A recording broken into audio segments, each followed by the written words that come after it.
Marido y su fundín del favorín bum bum.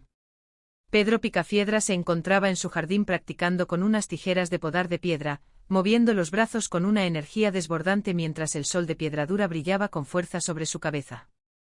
Pablo Mármol lo observaba con curiosidad desde la cerca, con esa sonrisa tranquila que siempre lo caracterizaba. «Hola Pedro, ¿qué tal viejo amigo?», preguntó Pablo mientras se acercaba un poco más para ver el extraño ejercicio de su vecino. «Recuerda que esta noche es la gran final del torneo de boliche y ya me veo haciendo chusa tras chusa», comentó Pablo emocionado por el evento deportivo que los esperaba a ambos.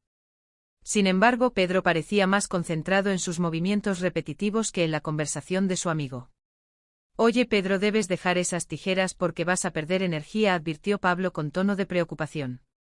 Pedro soltó una carcajada sonora y con su habitual arrogancia respondió: «Ajaja enano, este es un ejercicio perfecto para endurecer los músculos». Pablo asintió con un gesto de aprobación forzada y dijo: «Muy bien Pedro, pero muy requete bien, ahí tienes la silueta del campeón Picapiedra efectuando su mejor tiro». Luego, mirando alrededor, Pablo sugirió: «¿Por qué no llamas a Gazú para que te ayude en esto?».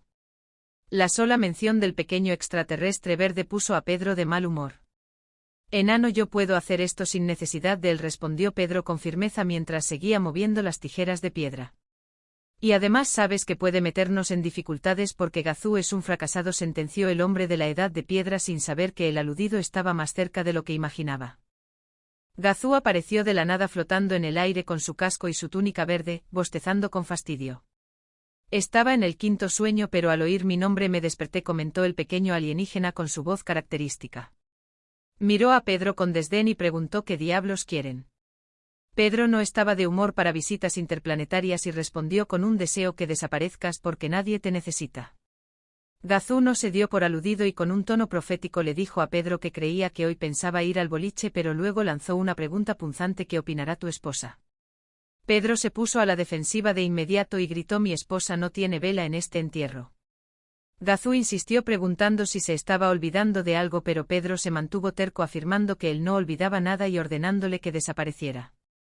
«Bueno, después no digas que yo no tengo algo de ti», dijo Gazú antes de desvanecerse mientras Pablo intentaba intervenir diciendo que Gazú quería decirle algo. «Olvídalo, él no sabe nada», zanjó Pedro con seguridad. En ese momento Dilma salió de la casa luciendo un aspecto renovado. Pedro saludó a Pablo y luego se fijó en su esposa. «Bien, ¿qué les parece?», preguntó ella con ilusión. Pedro y Pablo se miraron confundidos sin saber a qué se refería. «¿Qué cosa?», preguntaron casi al mismo tiempo. «Mi nuevo peinado, cariño», respondió Dilma tocándose el cabello con orgullo. Pedro, con su falta de tacto habitual, comentó a eso y luego añadió que si necesitaba ayuda porque no lo llamó a él, pues le hubiera cobrado la mitad del precio. Dilma ignoró el comentario y comenzó a prepararse para salir. «¿A dónde vas a ir, Dilma?», preguntó Pedro con curiosidad.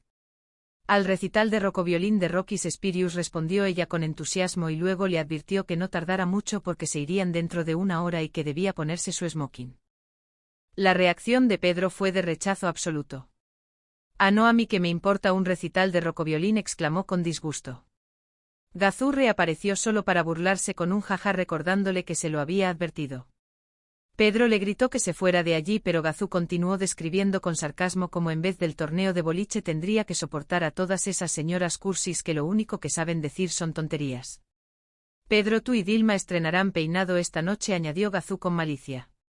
Pedro, frustrado, dijo que no le veía la gracia a la situación. Gazú, con fingida calma, dijo que solo quería ayudarlos porque esa era su misión en la tierra y empezó a mencionar planes para el pelo de Pedro y el torneo de boliche. «Vete por favor», suplicó Pedro, pero Gazú siguió insistiendo sobre el recital.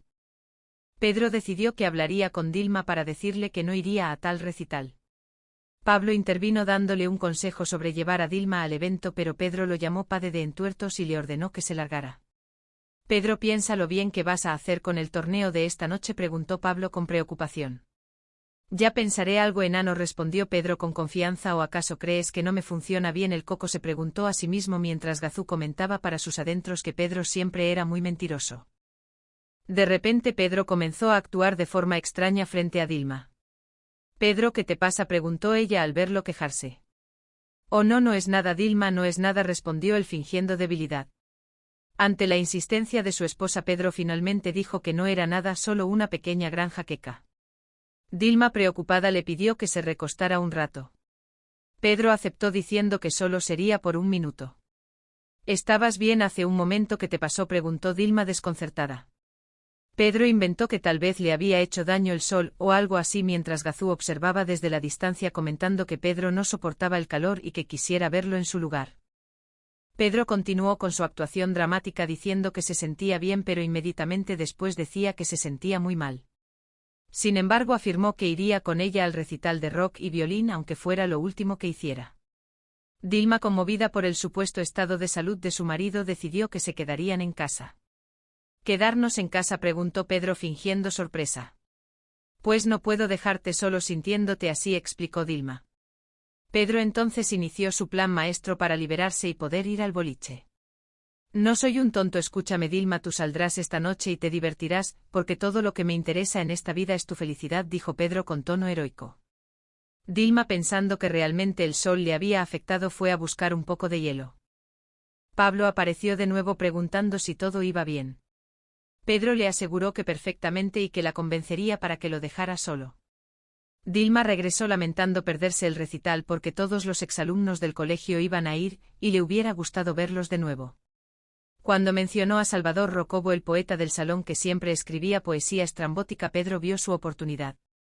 Tú irás con Salvador, no sé cómo se llama, y yo estaré bien, no te preocupes, insistió Pedro. Dilma preguntó si no le importaría que saliera con otro hombre, pero Pedro fingió una total falta de celos. Pablo llegó con un bloque de hielo para la supuesta jaqueca de Pedro, haciendo un comentario burlón sobre la dureza de su cabeza. Pedro pidió otra pastilla para la jaqueca para mantener la farsa. Una vez que Dilma se alejó, Pedro le confesó a Pablo que no tenía jaqueca, y que lo que no quería era ir al recital de rocoviolín. Soy un viejo zorro, mis viejas artimañas aún funcionan, celebró Pedro emocionado pensando que ahora podría ir a jugar rocobolín. El timbre sonó y Pedro supuso que era Salvador. Dilma le pidió que lo hiciera pasar. Salvador de Rocobo entró en la casa presentándose con cortesía. Pedro se presentó como el esposo de Dilma, recalcando que ella estaba casada con él. Salvador, al ver el hielo, preguntó si le dolía la cabeza y Pedro respondió que ahora le empezaba a doler de nuevo. Durante la charla, Salvador recordó cómo le llevaba los libros a Dilma en el colegio y cómo sus padres decían que debían estar juntos. Llamó a Dilma dulce pecosita, lo que irritó profundamente a Pedro, aunque intentó disimularlo. Dilma apareció luciendo su vestido de Crispian Ríos de Roque París. Pedro intentó sabotear su apariencia sugiriendo que el vestido no era apropiado o que haría frío, pero Dilma no cedió. Pedro entonces empezó a recalcar que llevaban 10 años de casados, aunque Dilma lo corrigió diciendo que eran 9 y medio. Salvador intervino diciendo que él recordaba la boda porque lo habían invitado. Salvador también mencionó que no era casado y que encontraba a las mujeres casadas verdaderamente interesantes, lo que aumentó la ansiedad de Pedro. La situación se complicó cuando Salvador mencionó que después del recital habría baile en una pista en los jardines bajo la luna llena. Pedro se sintió cada vez más inseguro y empezó a establecer horarios estrictos para el regreso de Dilma, sugiriendo incluso llamarla al teatro para recordarle la hora de llegada a las 12:15. Finalmente Salvador y Dilma se marcharon en un lujoso tronco móvil Super Ferrari especial de 900 brontosaurios, dejando a Pedro solo y celoso. Pablo y Pedro se fueron al boliche, pero Pedro no podía concentrarse. Estaba preocupado por Vilma y por la presencia de Salvador. Pablo intentó animarlo, pero también echó leña al fuego mencionando lo bien parecido que era Salvador y sus múltiples talentos como atleta y poeta. Pedro, desesperado, terminó pidiendo ayuda a Gazú. El plan inicial era que Gazú hiciera que Salvador y Vilma bailaran tan rápido que el momento dejara de ser romántico. Gazú aceleró la música y aunque bailaron frenéticamente, la gente a su alrededor pensó que eran unos bailarines increíbles, lo que arruinó el plan de Pedro. Entonces Pedro decidió darle una sopa de su propio chocolate a Vilma. Le pidió a Gazú que convirtiera a Pablo en una mujer llamada Bárbara para que Vilma sintiera celos al verlo con otra. Pablo, transformado en Bárbara, acompañó a Pedro a la pista de baile. Pedro intentó actuar de manera cariñosa con Bárbara frente a Vilma, pero el plan tampoco funcionó como esperaba. Vilma parecía no verse afectada por la presencia de Bárbara. Derrotado, Pedro regresó a casa sintiéndose como un fracasado. Gazú le había advertido sobre sus mentiras y ahora sentía que había perdido a su esposa. Sin embargo, para su sorpresa, Vilma regresó a casa temprano. Le explicó a Pedro que Salvador era un hombre aburridísimo que solo hablaba de sí mismo, de sus medallas y de sus cualidades. Pedro, conmovido por la lealtad de su esposa, decidió confesar la verdad sobre su falsa jaqueca y su deseo de ir al boliche. Vilma, con su bondad infinita, decidió perdonarlo esta vez y la pareja se reconcilió con la promesa de no volver a mentirse. Pedro reconoció ante Gazú que se había portado como un cretino y que después de comer un poco de brontosaurio iría a disculparse adecuadamente con su querida esposa, terminando así una noche de enredos y lecciones aprendidas en el corazón de piedra dura.